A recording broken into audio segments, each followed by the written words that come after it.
Good evening everyone. हम लोग आज मैथ में कुछ सीखेंगे। आई होप सब लोगों को बढ़िया से दिख रहा होगा। एक्चुअली मेरे पास अभी ठीक ठाक व्यवस्था नहीं है, मैं ऐसे ही एडजस्ट करके किसी प्रकार से वीडियो बनाती हूँ। आई होप आप सब लोग मैनेज करने की कोशिश करेंगे। मैंने आप लोगों को आज सुबह में मैंने आप लोगों को घातांकों का गुणा करना सिखाया था कि घातांकों को कैसे सरल करना है। ठीक, तो आज उसी पे डिपेंडेड कुछ क्वेश्चन सॉल्व करते हैं। देखिए, पहला क्वेश्चन दिया है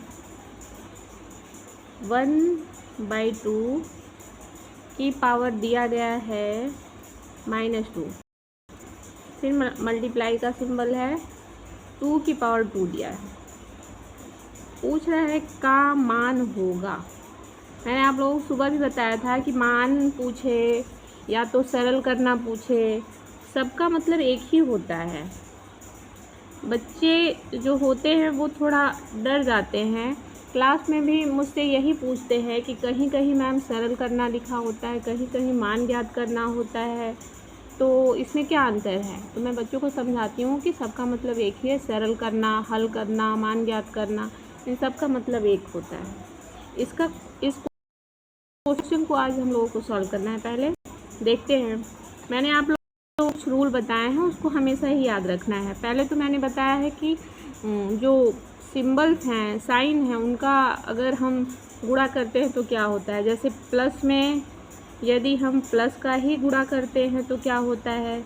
माइनस में माइनस का गुणा करते हैं तो क्या होता है। प्लस मल्टीप्लाई माइनस या माइनस मल्टीप्लाई प्लस।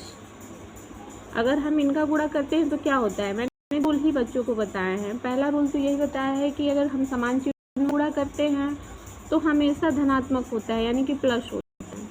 ठीक है, पॉजिटिव होगा।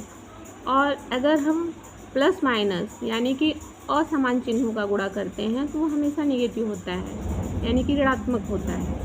यानी प्लस प्लस का गुणा करेंगे, याद हमेशा ही रखना है कि अगर समान है तो प्लस होगा। तो यहाँ प्लस है, यहाँ पे प्लस है, अगर प्लस में प्लस का गुणा करेंगे तो प्लस ही होगा, हमेशा याद रखना है। माइनस और माइनस का अगर मल्टीप्लाई करेंगे, यानी ये भी समान है तो भी क्या होगा, प्लस ही होगा। प्लस और माइनस का अगर आपस में गुणा करते हैं तो हमेशा याद रखेंगे कि असमान चिन्ह अगर हैं, एक जैसे नहीं हैं, तो अगर गुणा करते हैं तो क्या होगा, माइनस होगा, यानी कि ऋणात्मक होगा। यहाँ भी असमान है, देखिए माइनस है यहाँ पे प्लस है। अगर माइनस और प्लस का गुणा करेंगे तो हमेशा क्या होगा, नेगेटिव होगा, यानी ऋणात्मक होगा।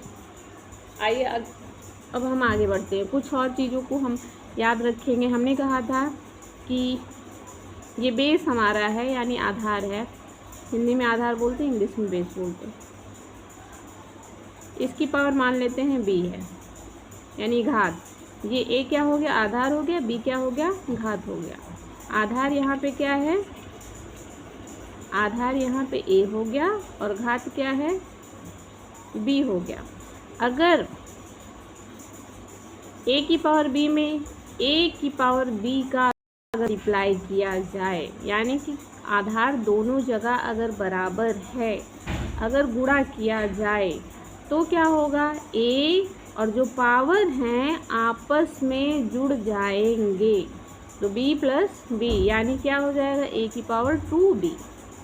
या तो a की पावर b है, गुणा करना है a की पावर c से, तो क्या होगा, a की पावर यहाँ पे b है और यहाँ पे क्या है, c है, आपस में जोड़ देंगे c। ये बात हमेशा याद रखना है कि अगर आधार बराबर है तो गुणे में घातें जोड़ दी जाती हैं। इसी तरह एक चीज़ और याद रखना है, a की पावर मान लीजिए b है और भाग दिया गया है a की पावर c में, तो याद रखना है कि यदि आधार बराबर है तो भाग करने पे घातें आपस में घट जाती हैं, यानी कि a की पावर b माइनस c। इस बात को हमेशा याद रखेंगे क्योंकि घात और आधार के गुणा या भाग करने में हमें इन चीज़ों को याद रखना है। आइए आगे चलते हैं सवाल पे। देखिए दिया है 1/2 होल की पावर -2 मल्टीप्लाई 2 की पावर 2। हम देखते हैं a/2 की पावर दिया है -2, ठीक है। तो क्या हम करेंगे, पहली बात तो यहाँ पे दिया है 2 की पावर 2, या तो हम इसको इसके तरह बना लें या इसको इसकी तरह बना लें। तो देखिए एक बात और याद रखिए, जैसे मान लीजिए 4 की पावर -2 दिया है, यदि किसी की पावर माइनस में है तो उसको हम लिख सकते हैं इस रूप में 1/4, और ये पावर जो है पॉजिटिव हो जाएगा। आई होप आप लोगों को समझ में आ रहा होगा।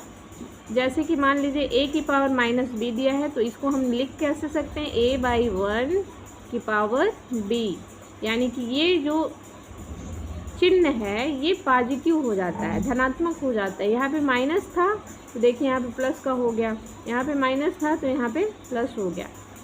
उसी का उल्टा अगर मान लीजिए दिया है 1/4 की पावर 2, तो इसको हम इस तरह भी लिख सकते हैं, वो 4 की पावर -2, यानी कि इसको ऊपर ले जाके ऋणात्मक बना सकते हैं। इस बात को भी याद रखें, इस क्वेश्चन में हमको यही काम करना है। देखिए दिया है 1/2 की पावर -2 मल्टीप्लाई 2 की पावर 2। अब हम इसको इसकी तरह लिख लेते हैं। इस 2 को जब हम ऊपर ले जाएं, पहले तो हम एक बार क्वेश्चन लिख लेते हैं। अब हम सॉल्व करेंगे तो ये 2 ऊपर चला जाएगा, तो हो जाएगा क्या 2 की पावर 2 मल्टीप्लाई 2 की पावर 2। अब देखिए आपको दिख भी रहा होगा कि ये जो आधार है दोनों ही बराबर हो गए, मतलब 2 है यहाँ में। जब आधार बराबर रहेंगे तो घात आपस में जुड़ जाएंगी। मैंने यहाँ पे भी आपको बताया अभी क्या हो जाएगा, 2 की पावर ये 2 है और ये 2 है, क्या हो जाएगा, जुड़ जाएगा में 2 की पावर 4। इसको हम ऐसे भी लिख सकते हैं, 2 को 4 बार लिखते हैं। अब मल्टीप्लाई कर देंगे आपस में, 2 दूनी 4, 4 दूनी 8, 8 दूनी 16, यानी कि उत्तर क्या हो जाएगा हमारा 16। आइए हम आगे एक क्वेश्चन और सॉल्व करते हैं।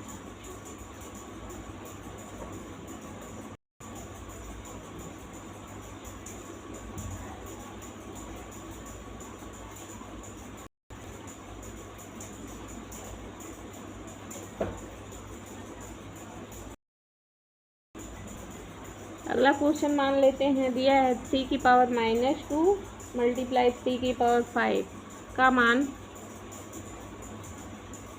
अभी मैंने आपको बताया बहुत ही सिंपल है।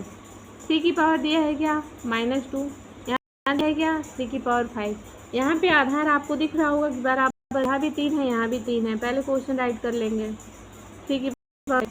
अब देखिए यहाँ पे -2 है, यहाँ पे +5 है। जब आधार बराबर है तो घातें हमेशा जोड़ दी जाएंगी, तो -+5 हो जाएगा। अब ये माइनस से प्लस है, जब माइनस और प्लस रहेगा तो घटाएंगे, तो 5 में से 2 घटाएंगे, कितना बचेगा 3। इसको हम ऐसे भी लिख सकते हैं, 3 को 3 टाइम्स 3 मल्टीप्लाई 3 मल्टीप्लाई 3, अब गुणा कर देंगे, 3 त्रिके 9, 9 त्रिक 27, आंसर हो जाएगा आपका। आई होप आप लोगों को बढ़िया से समझ में आ रहा होगा। अगर नहीं समझ में आए तो आप मुझे कमेंट में बता सकते हैं कि क्या नहीं समझ में आ रहा है, तो मैं और भी अच्छे तरीके से समझाने का प्रयास करूँगी, और मैं आप लोगों को कुछ सॉल्व करने करें तो आपको समझ में आए। होमवर्क के लिए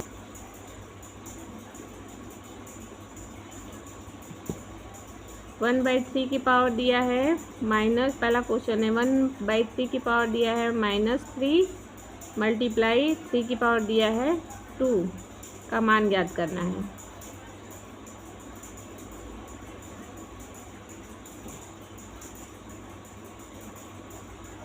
दूसरा क्वेश्चन है 4 की पावर -2 मल्टीप्लाई 3 की पावर 6, इसका भी मान ज्ञात करना है।